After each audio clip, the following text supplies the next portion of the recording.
Bonsoir et bienvenue à cette nouvelle édition de Direct. Aujourd'hui, nous allons consacrer notre rencontre au sommet tripartite ayant eu lieu aujourd'hui au Caire, regroupant le président Abdel Fattah el-Sisi, représentant l'Égypte évidemment, et le roi Abdallah II de Jordanie, ainsi que le président Mahmoud Abbas Abou Mazen de Palestine.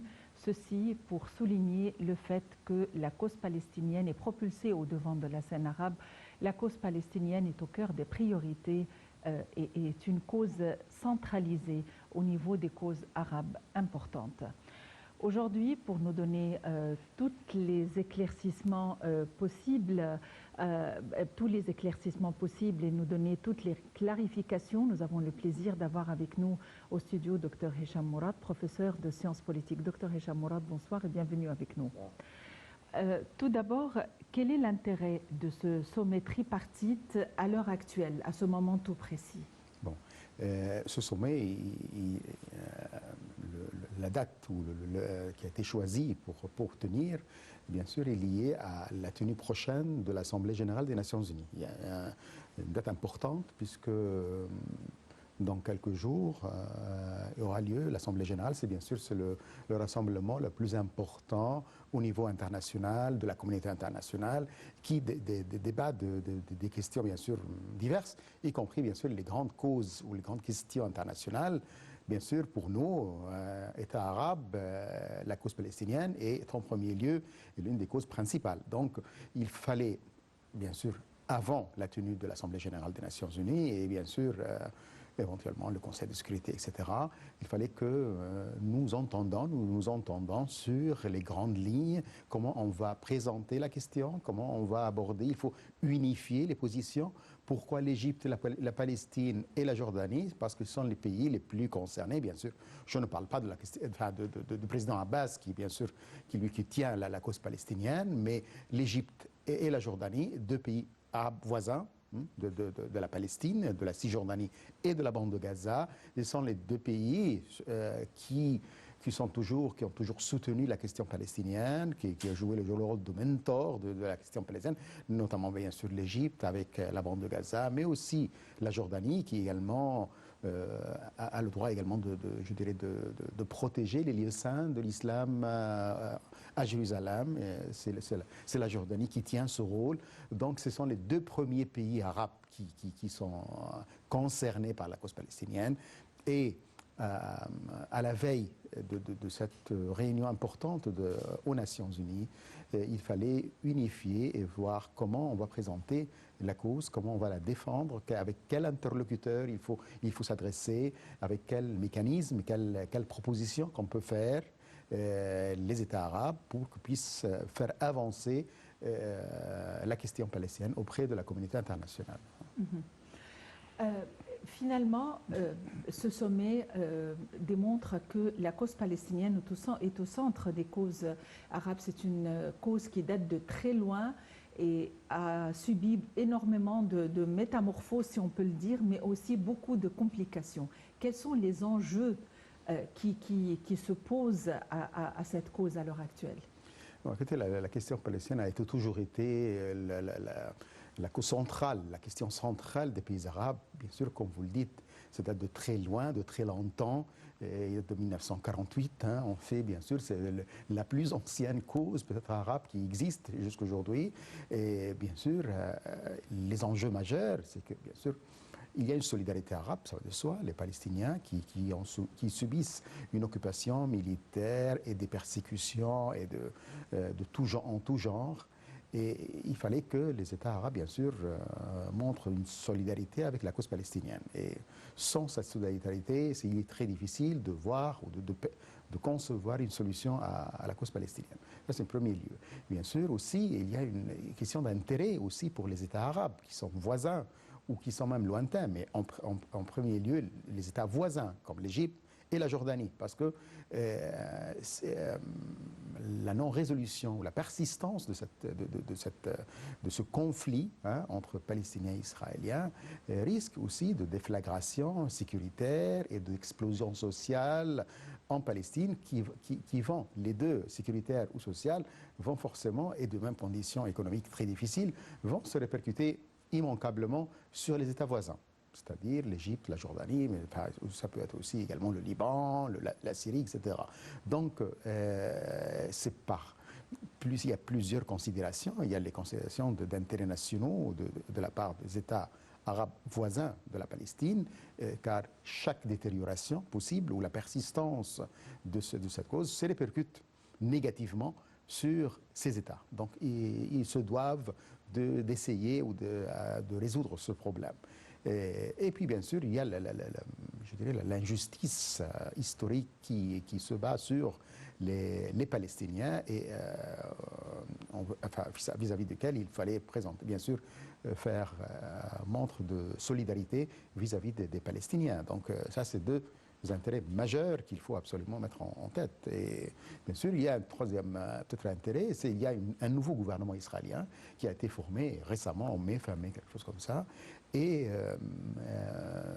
vis-à-vis duquel il fallait également essayer d'explorer les moyens d'avancer sur la voie des négociations et voir quelles sont ses intentions exactement.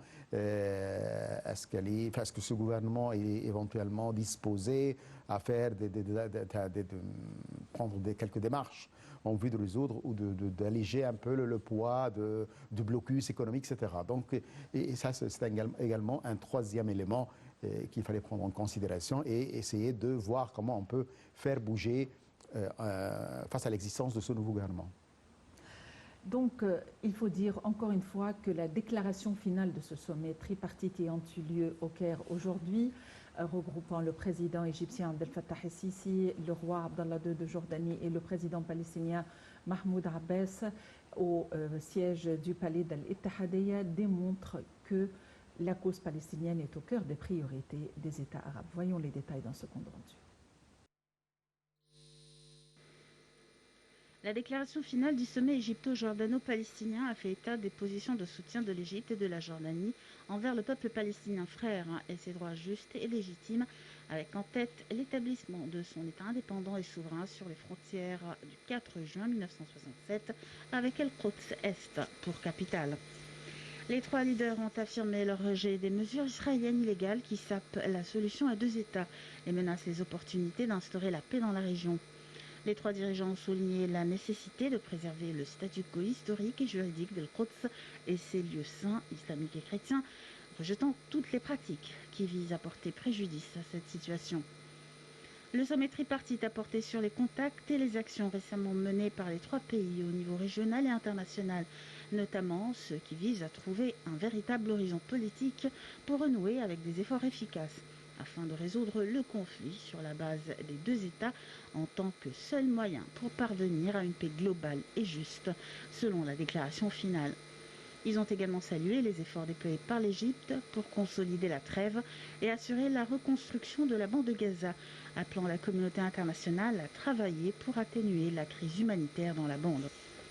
Selon la déclaration finale, les trois leaders ont souligné l'importance de continuer à travailler pour parvenir à la réconciliation nationale palestinienne, jugeant nécessaire la poursuite du soutien de la communauté internationale à la tâche de l'UNRWA, en lui assurant le financement dont il a besoin pour fournir ses services vitaux aux réfugiés palestiniens.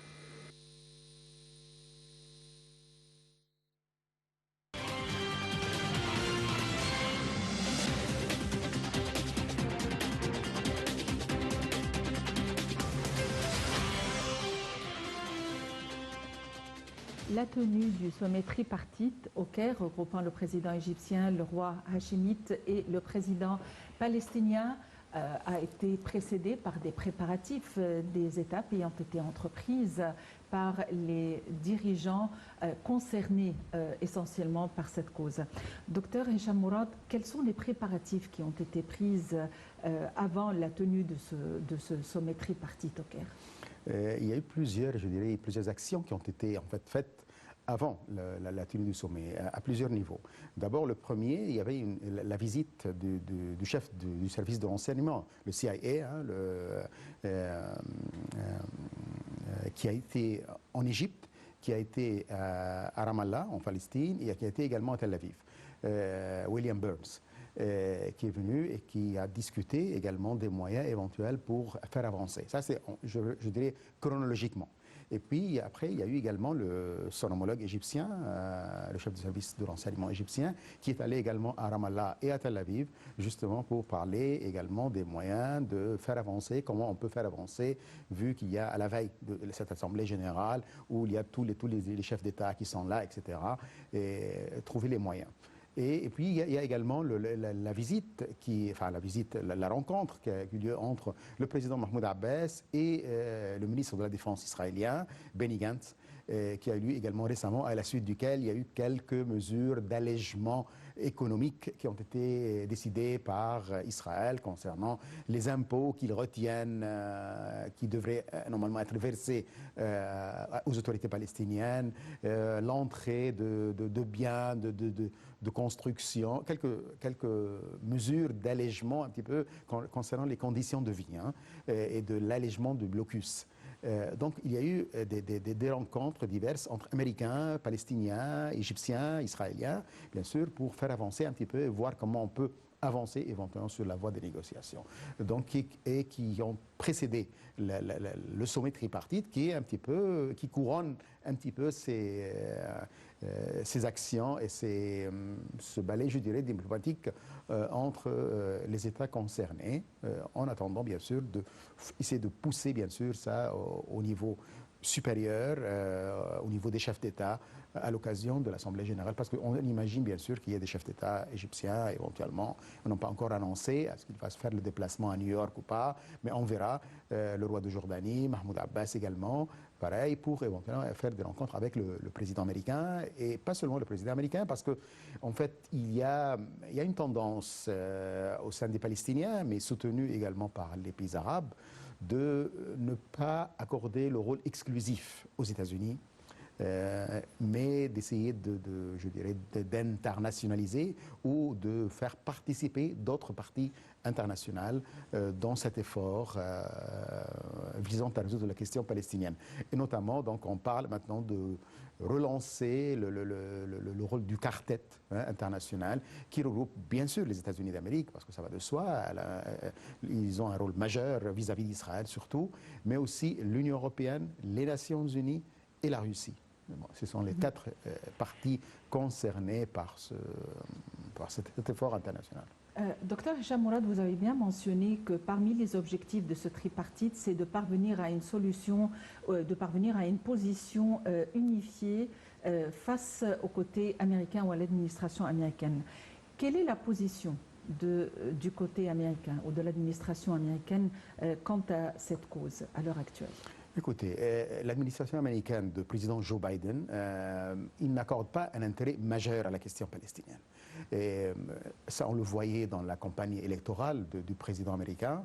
Et il ne mentionnait pas la question palestinienne comme étant une priorité majeure de la politique étrangère des États-Unis.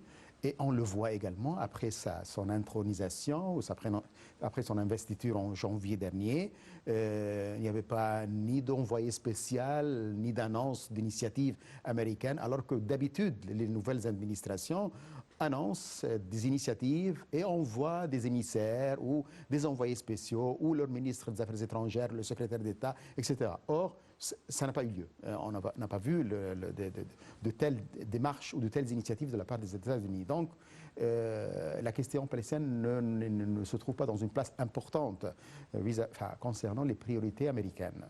Mais ils tiennent une position un petit peu, je dirais, un peu inférieure, dire que, par exemple, ils essayent d'alléger ou améliorer les conditions économiques, par exemple, de la population palestinienne.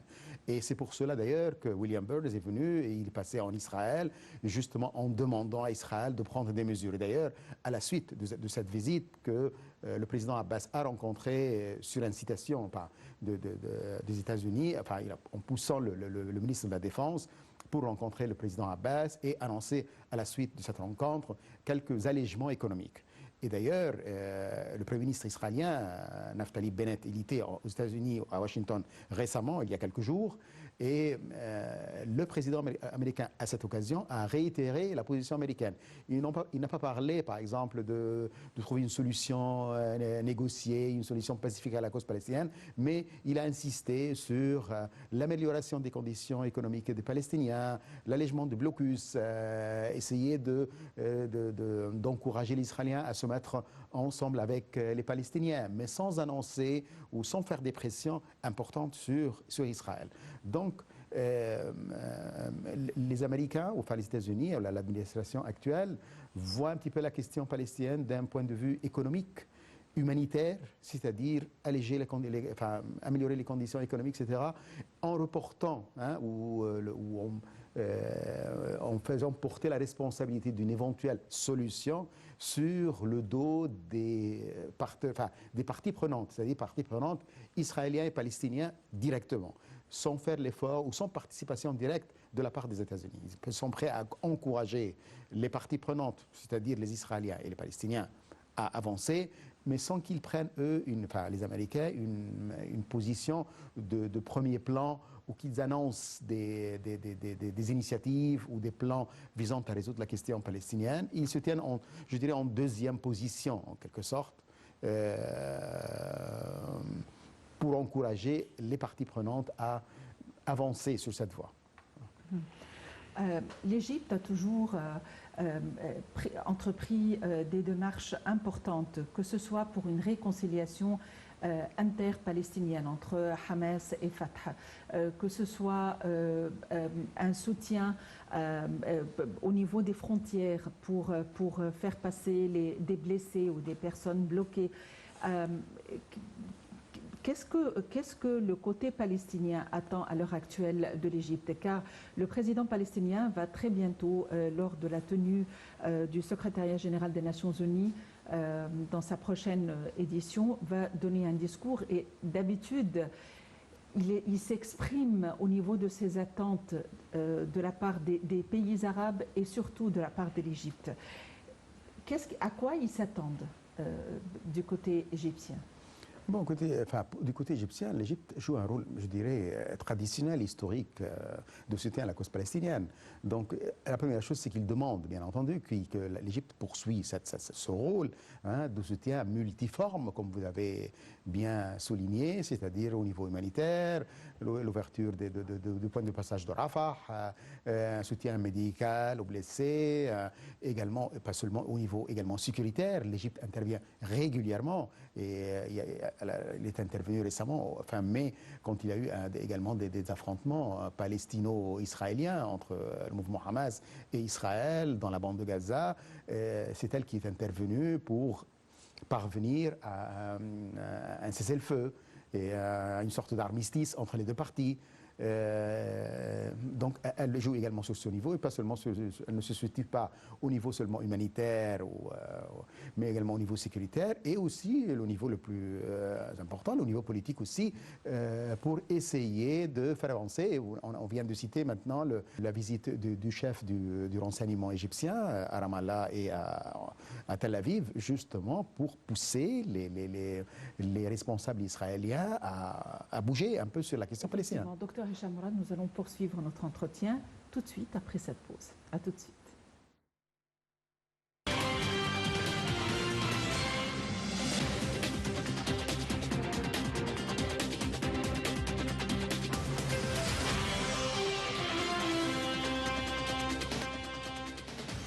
Le sommet tripartite ayant eu lieu aujourd'hui au Caire, regroupant le président égyptien Abdel Fattah el-Sisi, le roi hachémite Abdallah II et le président palestinien Mahmoud Abbas.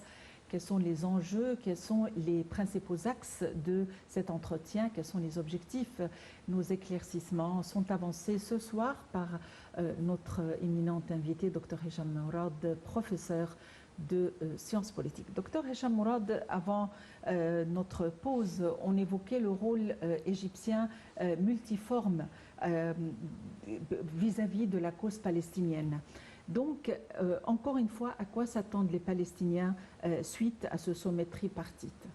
Bon, bien sûr.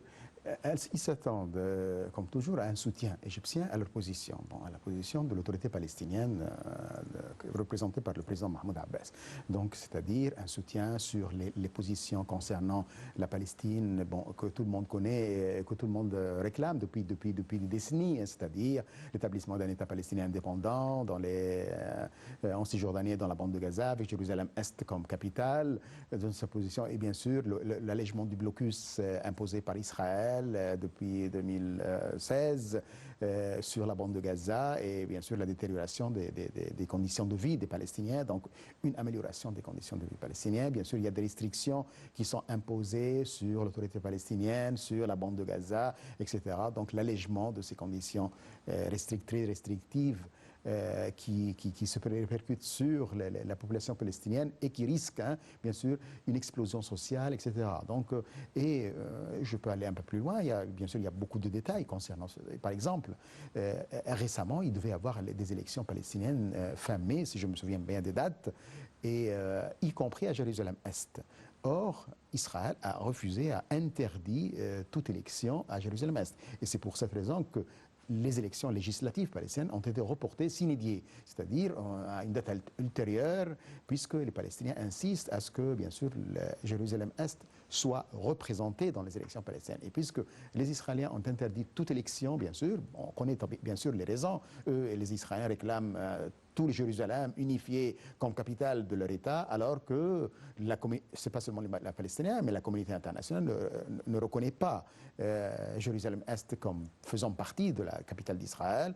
Au contraire, ils réclament et les résolutions internationales, toutes ces résolutions internationales qui stipulent que Jérusalem-Est, qui est bien sûr occupée en 67, soit fait partie, bien sûr, comme capitale, ou soit la capitale de la Palestine, du futur État palestinien. Donc, ça, par exemple, c'est une position politique que les Palestiniens demandent, dans laquelle les Palestiniens demandent, bien sûr, un soutien de l'Égypte pour qu'ils puissent tenir leurs élections, c'est-à-dire tenir des élections pour choisir ou élire leurs représentants, alors qu'il y a un report continuel de la tenue des élections palestiniennes, ce qui bien sûr également se répercute sur la position des Palestiniens vis-à-vis de la communauté internationale, y compris Israël, qui souvent vient dire que la direction palestinienne n'est pas légitime.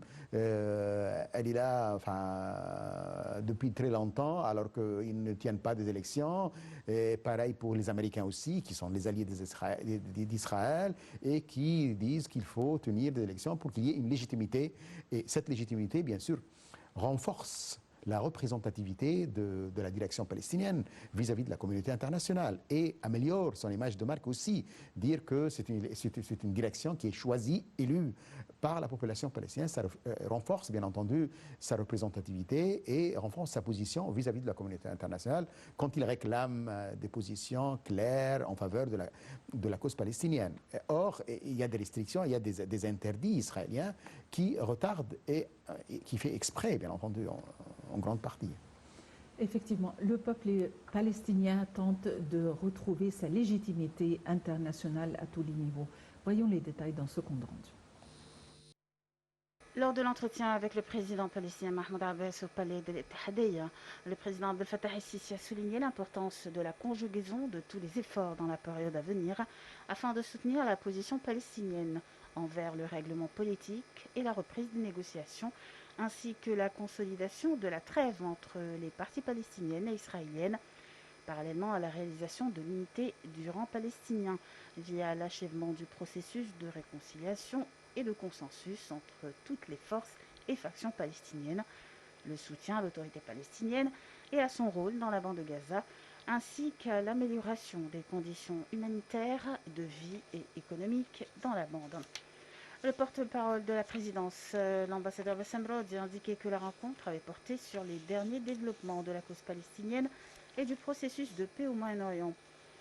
Pour sa part, le président palestinien a exprimé son appréciation pour les efforts inlassables de l'Égypte en faveur de la cause palestinienne. Abbas a salué le rôle historique de l'Égypte en ce sens, ainsi que sa continuité dans le but de parvenir à une solution juste et globale de la cause palestinienne, qui s'est récemment manifestée par la conclusion d'un accord de cessez-le-feu avec Israël et l'initiative du président el-Sisi pour la reconstruction de Gaza. Mahmoud Abbas a souligné que ces efforts reflétaient la profondeur et la particularité des relations égypto-palestiniennes et le souci personnel de consultation et de coordination continue avec le président El-Sisi sur la situation palestinienne globale et les paramètres de la position palestinienne envers le règlement. Le porte-parole a ajouté que les deux leaders avaient convenu de poursuivre la consultation et la coordination intensive sur diverses questions d'intérêt commun dans le but de suivre les prochaines étapes concernant le soutien à la cause palestinienne dans diverses instances et à tous les niveaux.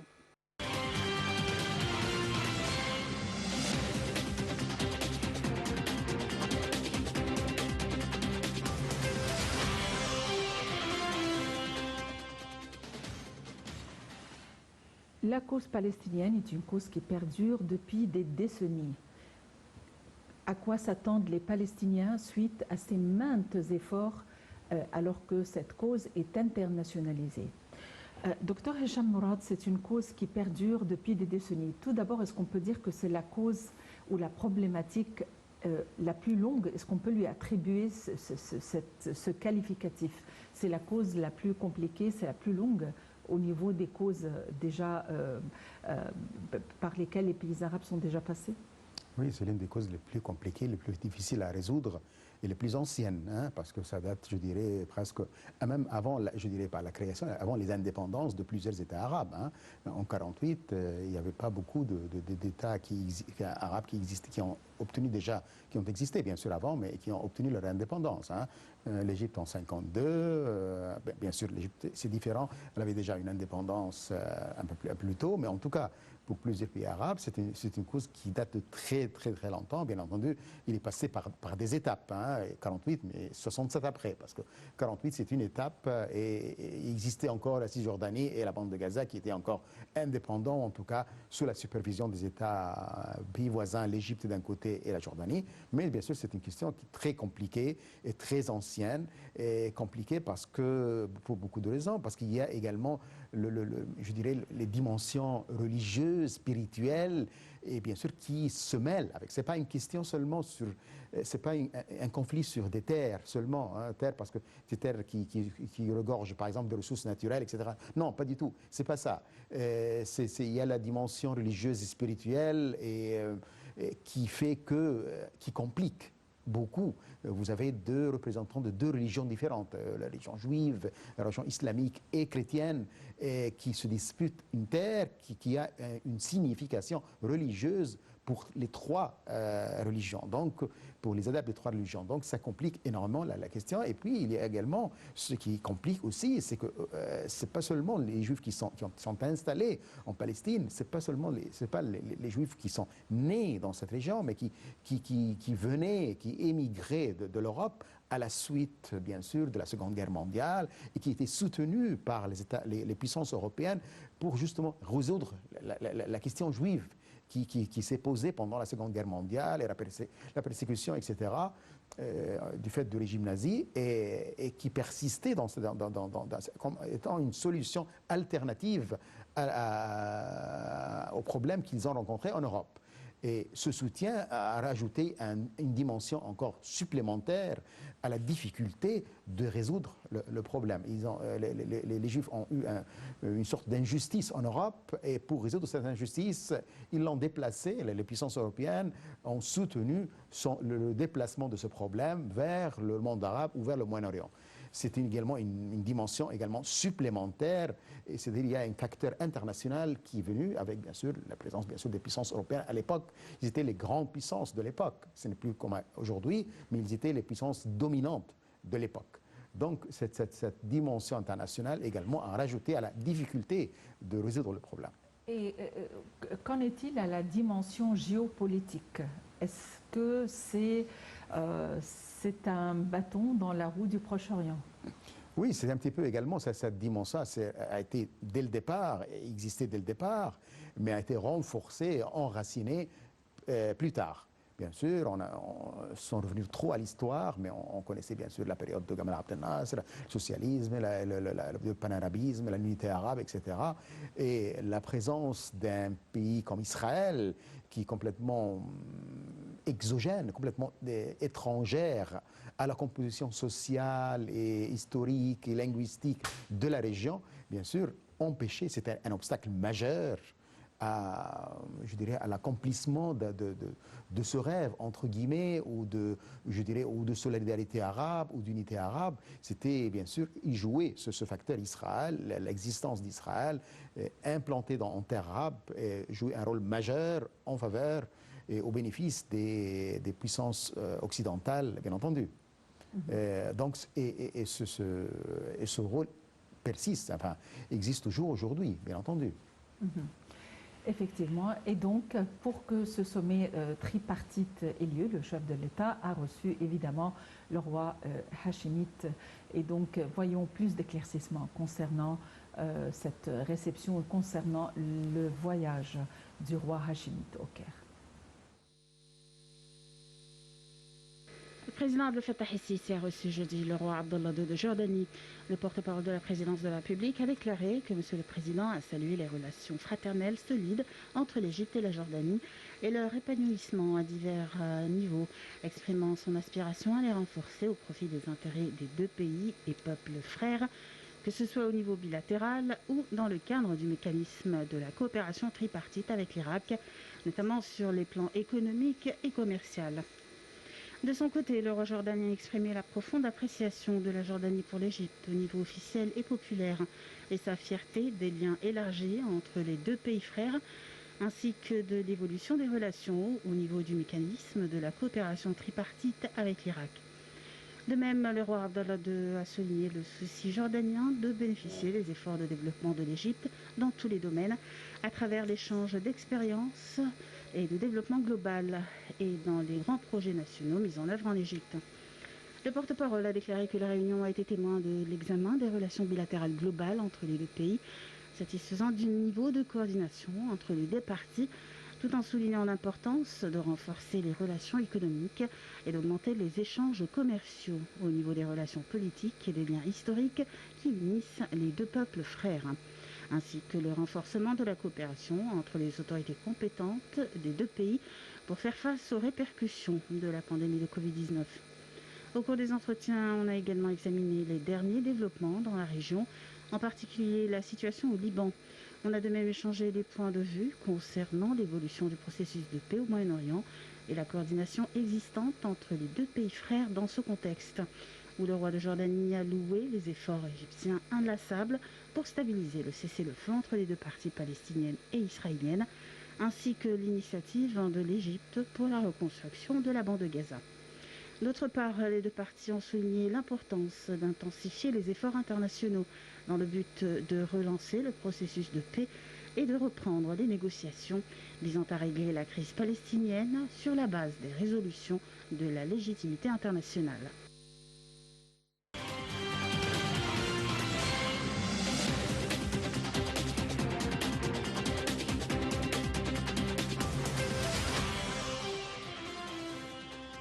Docteur Hicham Mourad, nous avons juste quelques secondes pour passer en revue très rapidement. Est-ce que la normalisation ayant eu lieu avec quelques pays du Golfe entre Israël et ces pays du Golfe, à savoir par exemple les Émirats arabes unis, est-ce que ceci est susceptible de donner plus de poids à la cause palestinienne ou est-ce qu'il s'agit là d'axes différents?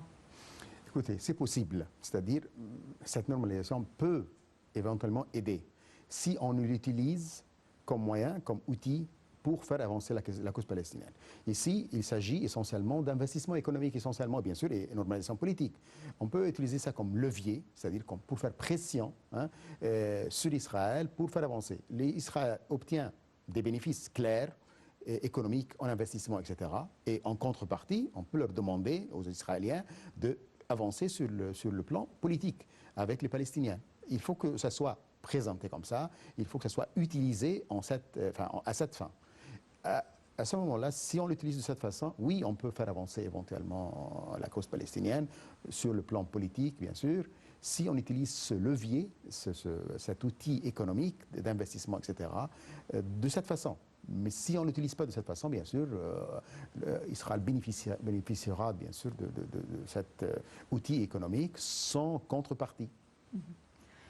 Docteur Hicham Raouf, vous êtes professeur de sciences politiques. Évidemment, c'est une cause qui perdure depuis des décennies. C'est très difficile de parvenir à tous ces enjeux ou de passer en revue tous les enjeux possibles durant une rencontre d'une heure. Mais je vous remercie encore une fois pour les éclaircissements que vous avez avancés. Eh bien voilà, le sommet tripartite a eu lieu ce soir ici au Caire, au palais d'Al-Ittihadiyya, regroupant le président égyptien Abdel Fattah al-Sisi, le roi hachémite, le roi Abdallah II et le président palestinien Mahmoud Abbas. Merci de nous avoir suivis et à la prochaine.